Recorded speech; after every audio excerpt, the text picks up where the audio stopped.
বিসমিল্লাহির রহমানির রহিম। আজকে আমাদের ফ্রাইজের মূল ইবারতই শুরু হবে, তাই না? কালকে পড়াগুলো সবাই শিখে আসছেন তো? আচ্ছা, আসেন আজকে আমরা মূল ইবারতে চলে যাই।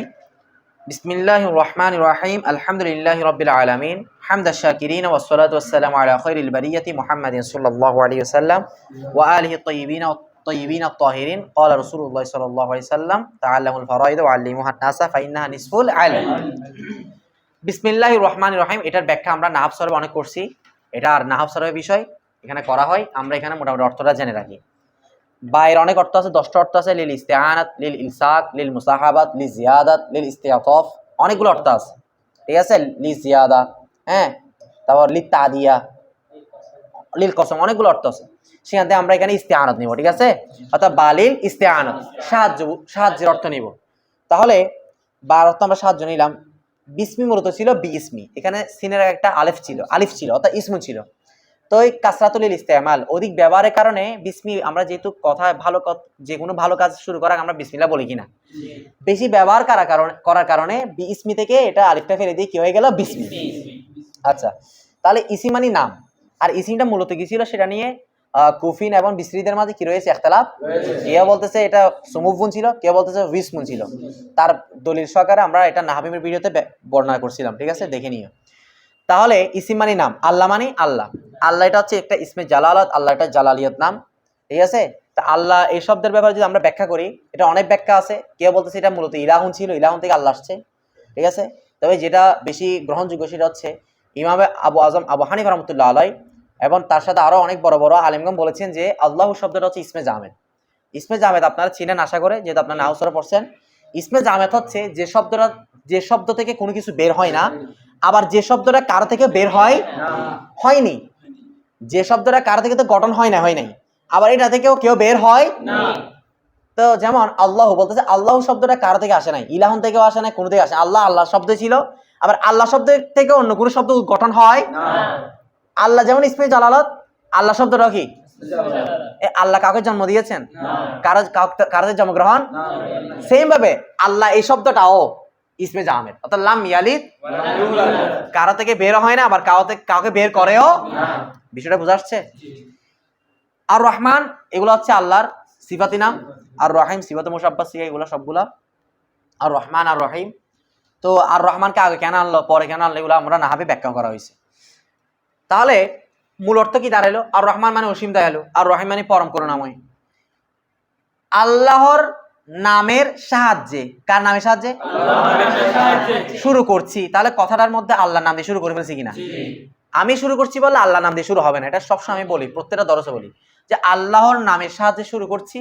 আর রহমান যিনি পরম করুণাময়, এবং আসবে আর রহমান ওয়া নাই, ওয়ার রহিম নাই, ওয়াও নাই, যেহেতু আমরা এবং বলবো না। তাহলে মূল অর্থ দাঁড়াইলো আল্লাহর নামের সাহায্যে শুরু করছি যিনি পরম করুণাময় অসীম দয়ালু। শেষ। তারপর দেখেন এখানে একটা কথা আছে, বিসমির মধ্যে বাসুদ একটা বার মাথাটা একটু লম্বা করে দিছি কিনা? এটার ব্যাপারে অনেক আলেমগণ বলেছেন যে এখানে ইসিমের শুরুতে একটা আলিফ ছিল কিনা, তা আলিফটা ফেলে দেওয়ার কারণে ওই আলিফের উপর দালালত করার জন্য, বোঝানোর জন্য বাইরের মাথাটা একটু কি করে দেওয়া হয়? আলিফের মতো করে লম্বা করে দেওয়া হয়, ঠিক আছে? এটা একটু মাথায় রাখো। এরপরে আলহামদুলিল্লাহি রাব্বিল আলামিন। আলহামদুর শুরুতে যে আলিফলাম আছে, আলিফলাম অনেক প্রকার, জায়েদা, গয়রে জায়েদা, হ্যাঁ। তারপর আপনার ইসমে হরফি, জিনসি, ইস্তিগরাকি, আহাদে জেনে, আহাদে খারেজি, এগুলো অনেকগুলো প্রকার আছে, এগুলো নাহবের বিষয়। তবে এখানে আলিফলামটাকে আমরা জিনসি ধরতে পারবো, ইস্তিগরাকি ধরতে পারবো, ঠিক আছে? অর্থাৎ আলহামদু সমস্ত প্রশংসা, আবার এটা আহাদে জেহনি ধরা যাচ্ছে। আলহামদু সমস্ত প্রশংসা, লিল্লাহি কার জন্য? এখানে লামের অনেক অর্থ আছে, 4-5টার মতো অর্থ আছে। এখানে লামটা নেব লিল ইখতিসাস, মানে খাস করা। যেমন আমি বললাম কি আল কিতাবু লিজাইদিন, বা হাদাল কিতাবু, এই বইটা লিজাইদিন কার জন্য? তো এই বইটা বা আল কিতাবু বইটি লিজাইদিন জাইদের জন্য, বইটাকে কার জন্য খাস করছি? এটা জাইদের শুরুতে কিনে আসছি, তাই লিজাইদিন লাম। সেম ভাবে সমস্ত প্রশংসা কোনো ব্যক্তির জন্য নয়, কার জন্য? তাহলে হাম এটা এখানে কার জন্য খাস করলাম? তাহলে আল্লাহর শুরুতে যে লাম আসছে এটা লিল ইখতিসাস। তাহলে আলহামদু সমস্ত প্রশংসা, লিল্লাহি আল্লাহ তাআলার জন্য। কোন আল্লাহ? আল্লাহর সিফাত আছে, তার মধ্যে অনেকগুলো সিফাতে একটা বলতেছে যে রব্বিল আলামিন, রব্বুন প্রভু, প্রতিপালক, আল আলামিন বিশ্বজগৎ বা বিশ্ববাসী। বিশ্ববাসীর প্রতিপালক মহান আল্লাহ তাআলার জন্য, মহান রব্বুল আলামিনের জন্য সমস্ত প্রশংসা। তো এখানে এরপর বলতেছে হামদা শাকিরিনা। এই হামদা দেখতেছেন না, এটা মূলত ছিল হামিদ তো কাহামদি শাকিরিন। তা হামিদ তো আমি প্রশংসা করছি। কাফ মানে কি? কাফটা কাফের অনেক অর্থ থেকে একটা হচ্ছে লিতাসবিহ, মত বুঝাবে, অর্থাৎ কাফ মানে মত, ন্যায়। কার মত প্রশংসা করছি? হামদি শাকিরিন। হাম মানে প্রশংসা করার মতো। কার প্রশংসা করা? আর শাকিরিন, কৃতজ্ঞজন, যারা কৃতজ্ঞ, যারা শুকরগুজার, যারা আপনার কি করে, যারা আপনার প্রকৃত শুকরিয়া আদায় করে, ওই যারা প্রকৃত শুকরিয়া আদায়কারীগণ আছে তাদের মতো করে আমি আপনার কি আদায় করতেছি? বা প্রশংসা করছি। বিষয় বুঝা আসছে? অর্থাৎ যারা প্রকৃত কৃতজ্ঞ তাদের প্রশংসা যেভাবে করে, তারা আপনার প্রশংসা যেভাবে করে এইভাবে সেম ভাবে আমিও আপনার প্রশংসা করছি। তাহলে মূলত ছিল হামিদ তো একটা ফেল লুকাইতে আছে, অর্থাৎ হামিদ তো আমি প্রশংসা করছি। কাহামদি শাকিরিন, কার প্রশংসা করার মতো? শুকরগুজার ব্যক্তিদের প্রশংসা করার মতো। বুঝা আসছে? তো হুজুর এখানে কাবজি ছিল, এটা হযরত কেন করছে? তো এটাকে বলা হয় মনসুব বিনাজিল খাফিস বা খাফিদ।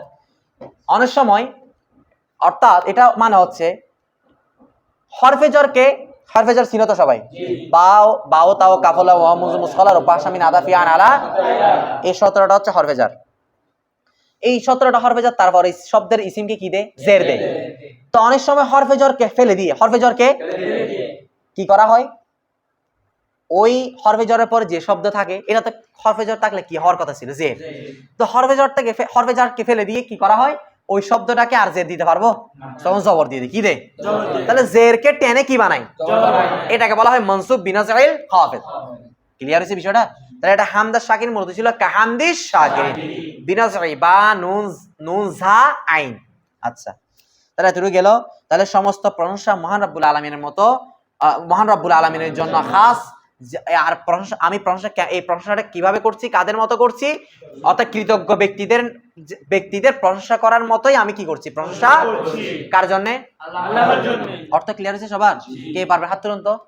আচ্ছা, এরপর দেখেন, এখানে বেশি ব্যাখ্যা করতেছি না কেন? কারণ এগুলো আমাদের ব্যাখ্যা মোটামুটি নাহজরা হয়ে যায়।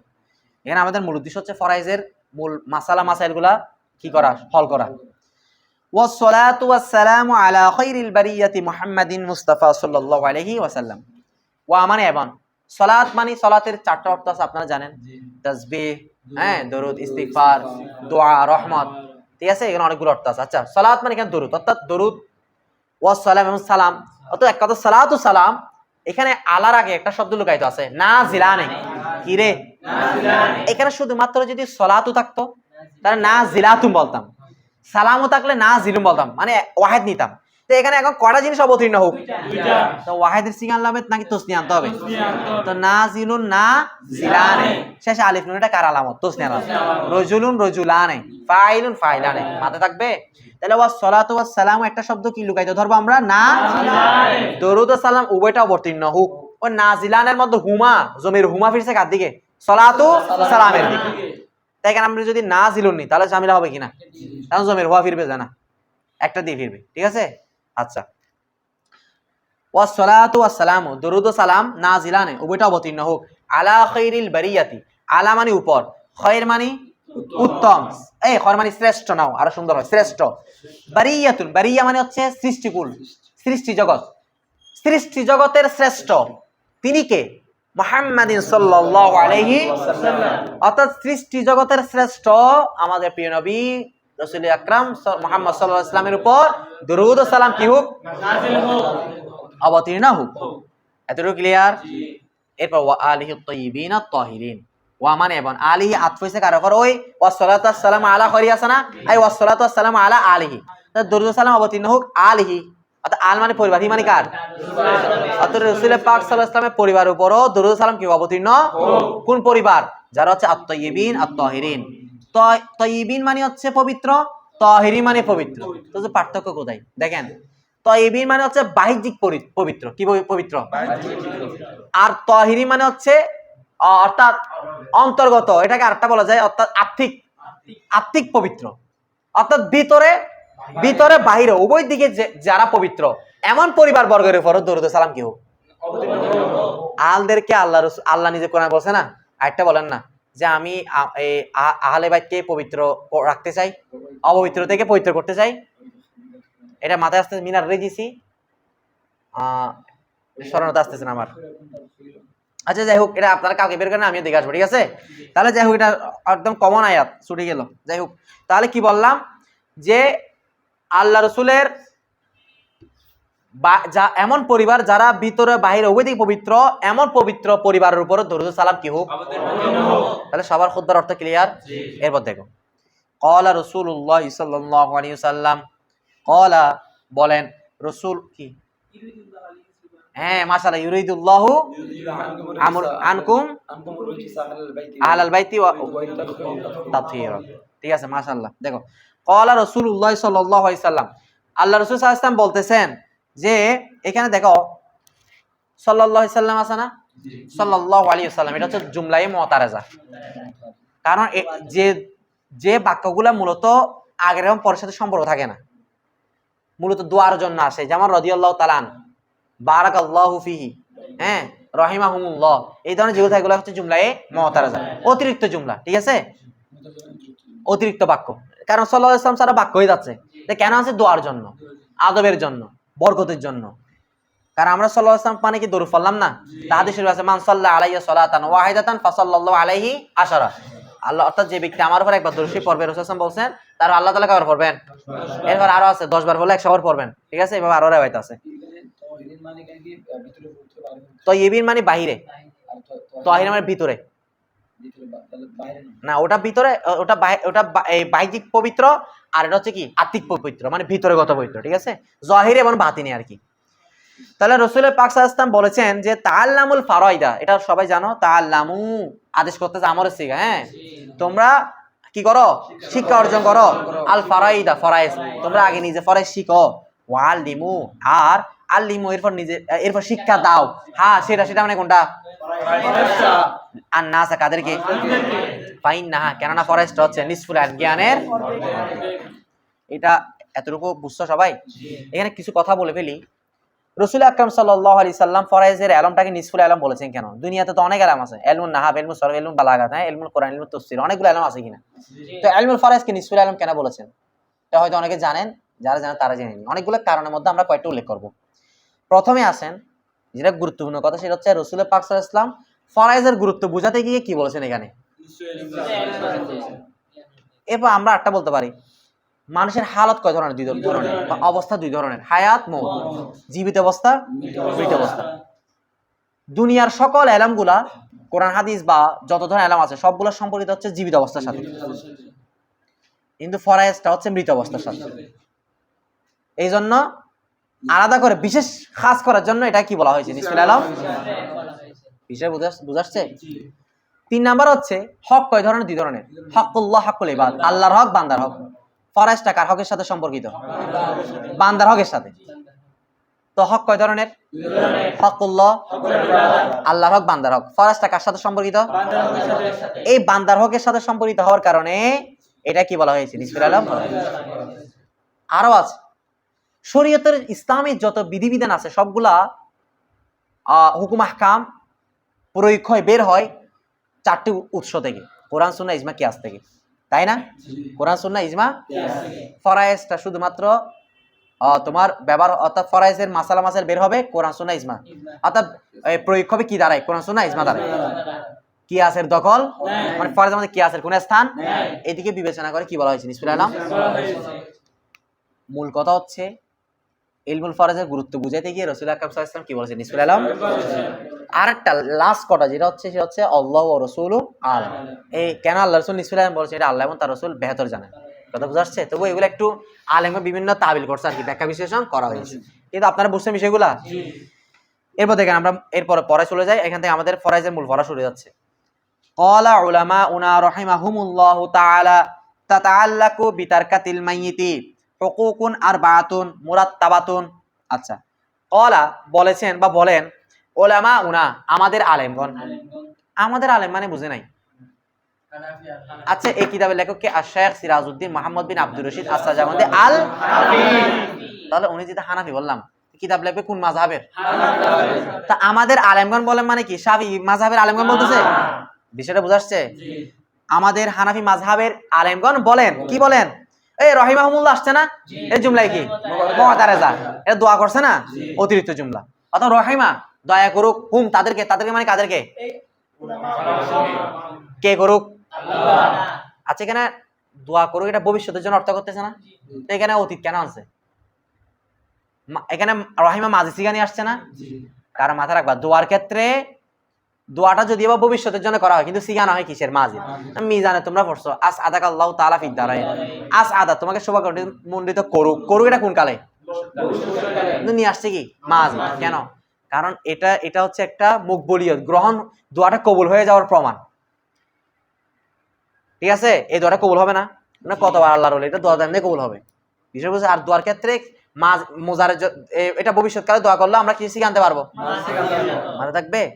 আচ্ছা, তাহলে দেখো ক্বালা উলামাউনা রাহিমাহুমুল্লাহু তাআলা, আমাদের হানাফি মাযহাবের আলেমগণ বলেন তাতাআল্লাকু বিতারকাতিল মাইয়িতি, তাতাআল্লাকা ইয়াতাআল্লাকু তাতাআল্লুকান, তাকাব্বালু তাকাব্বুলান, পাবে তাফাউল না, তা তাতাআল্লাকু, এখানে তাতাআল্লাকু যখন দুইটা তা একসাথে হয়, একটা ফেলে দাও কি আছে, বাবে এটা কয় বাবের ক্ষেত্রে, চার বাব, তাফাউল তাফাউল তাফালুল, এই চার বাবের ক্ষেত্রে যখন মুজারে আলামত একটা, আবার কি অর্থাৎ বাবের আলামত একটা, দুইটা তা যখন একসাথে হয় শুরুতে, একটা ফেলা কি আছে, তা দুটা শুরুতে একসাথে আসতে হবে। ঠিক আছে, তা আমরা এটা তাতাআল্লাকু বলতে পারবো, যেমন তাকাব্বালু বলা যায়, তাকাব্বালু বলা যায়।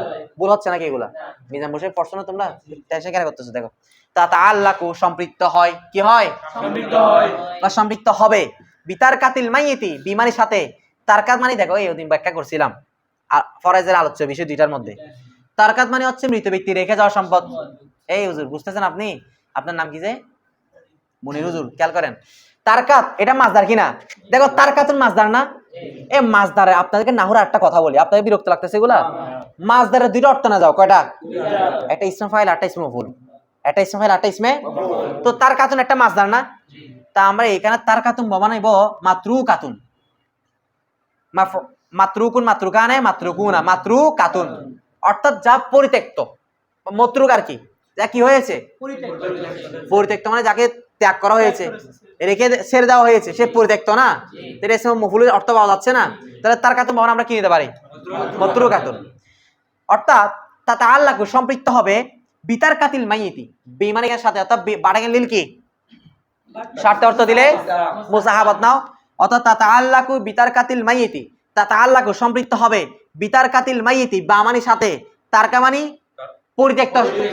পরিত্যক্ত সম্পদ, আল মাইয়িতি কি ব্যক্তি, মৃত ব্যক্তির পরিত্যক্ত সম্পদের সাথে সম্পৃক্ত হবে হুকুকুন আরবাআতুন মুরাত্তাবাতুন, এগুলো হুকুকুন সবগুলো সিফাত, হুকুকুন মানে হক, হকের জমা কি হুকুক, হক সমূহ, অধিকার সমূহ, আর বায়াতুন কয়টা, মুরাত্তাবাতুন যে হকগুলা কি আনসিরিয়াল, মানে সিরিয়াল ছাড়া, ধারাবাহিক ছাড়া, ধারাবাহিক ভাবে কিভাবে, তাহলে মুরাত্তাবাতুন মানে আমরা কি নিতে পারি, ধারাবাহিক।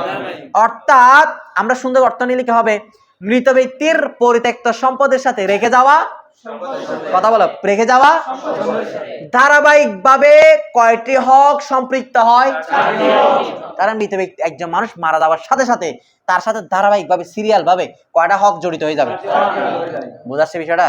আচ্ছা এরপর দেখো আল আউয়ালু প্রথম নাম্বার, সবাই বলো ইউবদাউ বিতাকফিনিহি ওয়া তাজহিজিহি মিন গায়রি তাফযিরিন ওয়ালা তাকতিরিন। দুই নাম্বার সুম্মা তুকদা দুয়ুনুহু মিন জামিই মা বাকিয়া মিন মালিহি। তিন নাম্বার সুম্মা তুনফাদু ওয়াসায়াহু মিন সুলুসি মা বাকিয়া বাদা দাইন। চার নাম্বার শেষ নাম্বার সুম্মা ইউকসামু পড়া যাবে, ইউকসামু পড়া যাবে, ঠিক আছে, সুম্মা ইউকসামুল বাকি বাইনা ওয়ারাসাতিহি বিল কিতাবি ওয়াস সুন্নাতি ওয়া ইজমাইল উম্মাহ। ওখানে এগুলা না তোমরা শিখে বলছো না এগুলা? আচ্ছা দেখো, তাহলে একজন মানুষ মারা যাওয়ার সাথে সাথে তার সাথে ধারাবাহিক ভাবে কয়টা বিষয় জড়িত হবে, আল আউয়ালু চারটা থেকে এক নাম্বার কাজ। একজন মানুষ মারা গেছে, তুমি প্রথমে কি করবা, ওনাকে নিয়ে মারামারি লাগাই দিবা, এরকম অনেক ঘটনা ঘটতেছে না, লাশ রেখে এদিকে সম্পদ নিয়ে কি লাগিয়ে যায়, এটা যাতে না করো। ফরাইজ পড়ে সুন্দর করে তুমি আবার মারামারি করলে হবে। দেখো আল আওয়ালু প্রথম নাম্বার কাজ, ইউবদাউ শুরু করা হবে। কি করা হবে? মাজহুল সিয়া, ঠিক আছে। ইউবদাউ শুরু করা হবে বিতাকফিনি ওয়া তাজহিজি। বিতাকফিন, তাকফিন মানে কাফন, আমি সহজ অর্থ নেব এখানে, হ্যাঁ। ওয়া মানে এবং, তাজহিজ মানে দাফন, হ্যাঁ। দেখো তাকফিন মানে কাফন, হি মানে তার মানে কার? না না না, জীবিত ব্যক্তির মানে হয়। আচ্ছা, মৃত ব্যক্তির কাফন। ওয়া তাজহিজ, তাজহিজ মানে দাফন, হি মানে তার মানে কার? আবার জীবিত ব্যক্তিকে কাফন দাফন করে দিও না। তাহলে তার মানে কার? মৃত ব্যক্তি। তাহলে এক নাম্বার কাজ করা হবে, অর্থাৎ মৃত ব্যক্তির কাফন দাফন কি করা হবে? শুরু করা হবে। আচ্ছা, কাফন দাফনটা কেমনে করবা? ওই মিন আসছে না, আগের কথাকে যদি বর্ণনা করে দেয়, এমন আছে এটা যদি মিন দ্বারা শুরু হয়, ওই মিনকে বলবো মিনে বায়ান। মিন অনেক অর্থে ব্যবহার হয়। মিন লিল বায়ান, তাবিন, মিন লিল তাবিঈদ, ঠিক আছে, মিন লিল জিয়াদা, অনেক অর্থ আছে। দেখো তাহলে কাফন দাফনটা কিভাবে করবে? এটা মিনে এসে বর্ণনা করে দিতেছে না, এখানে মিনটা কি মিনে বয়ানি, যে গায়রি তাফজিরিন ওয়ালা তাকতিরিন। যে কাফন দাফনটা করবা সেটা গায়রি তাফজির ওয়ালা তাকতির। গয়র মানে সারা হতো, ব্যতীত, মানে কি সারা হবে? তাফজির। তাফজির মানে হচ্ছে অপচয়। ওই ইন্নাল মুবাযযিরিন আছে না, মুবাযযির মানে কি? অপচয়। অত অপচয় ছাড়া। ওয়ালা তাকতিরিন, তাকতির মানে এটা আছে কতরুদে কার্পণ্য, কৃপণতা ছাড়া। তুমি এখানে ওয়ালা লাড়া বা জায়েদা, তুমি কাফন দাফন করার ক্ষেত্রে বেশি একেবারে মানে করো স্বর্ণের কাপড় নিয়ে আসছো কাফন দেওয়ার জন্য, হবে? মানে 20-30 টাকা কাপড় দিচ্ছ মেগামার্ট থেকে এনে, আবার অথবা এরকম করতেছো যে আমি এর সামনে বা আন্দরগিলার সামনে যে শুক্রবার বিক্রি করে 50 টাকা দামে সাদা কাপড় টাবার এগুলা দিয়ে কাফন করে দিচ্ছ, তাহলে হবে? তাহলে বেশি একদম অবশ্যই করা যাবে না। কি পন্থায় কি পন্থায় করবা কাফন দাফন? কি পন্থায়? কারণ খায়রুল উমুরি আওসাতুহা, মধ্যম পন্থায় উত্তম পন্থা। বিষয় বুঝাচ্ছে? তাহলে এক নাম্বার কাজ করতে হবে কাফন দাফন কি পন্থায়? মধ্যম পন্থায়। সবাই এটা আরবিটা মুখস্থ করতে পারবেন তো? আমাদের দেখেন বল ইউবদাউ বিতাকফিনিহি ওয়া তাজহিজি মিন গায়রি তাফজিনি ওয়ালা তাকতিরি। ক্লিয়ার? এই বুঝতেছেন সবাই? আচ্ছা, সবাই তো বুঝছেন। 2 নাম্বার দেখেন, সুম্মা সানি, অতঃপর 4টা হক। এগুলা কি তুমি 2 নাম্বারকে 1 নাম্বার আনতে পারবা না? 1 নাম্বার করার পর কয় নাম্বার যাবে? ধারাবাহিক বলছে না?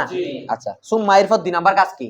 তুকদ মানে আদায় করবে, আদায় করা হবে। দুয়ুনহু, দাইনুন ওয়াহিদ, তার জমা কি? কর্জ সমূহ, ঋণ সমূহ। হু মানে তার মানে কার? 2 নাম্বার কাজ হচ্ছে মৃত ব্যক্তির ঋণ সমূহ পূর্ণ করবে, আদায় করবে। কোত্থেকে আদায় করবে? মিন মানে থেকে, জামিয়া মানে সম্পূর্ণ, সম্পূর্ণ থেকে। সম্পূর্ণ কোত্থেকে? মা যা বাকিয়া অবশিষ্ট আছে, বাকি আছে, মিন মালিহি, তার সম্পদ থেকে। মৃত ব্যক্তিকে কাফন দাফন দিছি না? কথা বলো, দিছি কিনা? মৃত ব্যক্তিকে দাফন দেওয়ার পর যে সম্পদ বাকি আছে, ওই সম্পূর্ণ সম্পদ থেকে এরপর তুমি কি আদায় করে ফেলবা? তোমার 30,000 টাকা আছে, 30,000 টাকা থেকে ধরো 5,000 টাকা কাফন দাফনে চলে গেছে। কর্জ আছে মনে করো, আর তাহলে বাকি আছে কত? 25,000। কর্জ যদি আর কত থাকে? 15,000 থাকে। অথবা যদি আর কত থাকে? 15,000 টাকা দেয় বা 10,000 টাকা, তাহলে 10,000 দিলে আর থাকে কত? তাহলে 30 থেকে 5,000 গেছে কোথায়? কাফন দাফনে। আর বাকি সম্পদ, সম্পূর্ণ সম্পদ কত আছে? 25,000 টাকার থেকে মনে করো কর্জ আছে কত? 10,000। তাহলে 10,000 টাকা আমি কি দিয়ে দিব? তাহলে গেলে মোট কত? তাহলে মৃত ব্যক্তির সম্পদ বাকি আছে কত? উদাহরণস্বরূপ বলতেছে আর কি, তোমার আব্বু কি 15,000 টাকা 30,000 টাকা রেখে যাবে তোমার জন্য? আসে কমপক্ষে 1-2 কোটি রাখা যাবে না? নাকি তুমি আগে মারা দাও? এটা বলা যায়? বলা যায়, একমাত্র কে জানে? আল্লাহ বান্দা, তাই খুশি হয়ে যাইও না। আচ্ছা, কি বলতেছিলাম? এখন মনে করো কর্জ মনে করো 25,000 টাকা, 25,000 টাকা পরিপূর্ণ আছে, এখন কি করবা? সব দিয়ে দিবা না? কবরতে কি খাবে? ওই ব্যক্তি মায়ের খাবে, তুমি মায়ের থেকে বাঁচাতে পারবা? আচ্ছা, তাহলে 1 নম্বরে কাফন দাফন করার পর যে সম্পদগুলো বাকি থাকবে ওগুলা থেকে, ওই সমস্ত সম্পদ থেকে কর্জ যতটুকু আছে কি করে দিবা? আদায়। আচ্ছা, 3 নাম্বার বলো, সুম্মা তুনফাজু ওয়াসায়াহু মিন সুলুসি মা বাকিয়া বাদাত দাইন। 3 নাম্বার কাজ কি? সুম্মা, অর্থাৎ সুম্মা সালেস, অথবা 3 নাম্বার হচ্ছে তুনফাজু, পূর্ণ করবে, এক কথা অর্থাৎ আদায় করবে।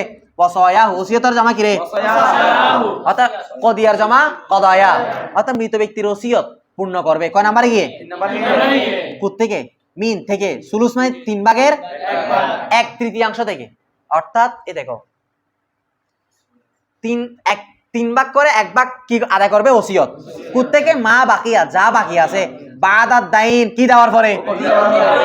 বাদ মানে পরে, দাইন মানে কর্জ। কর্জ দেওয়ার পরে যা বাকি থাকবে সেখানে তুমি পরিপূর্ণ ওসিয়ত দিয়ে দিতে পারবা।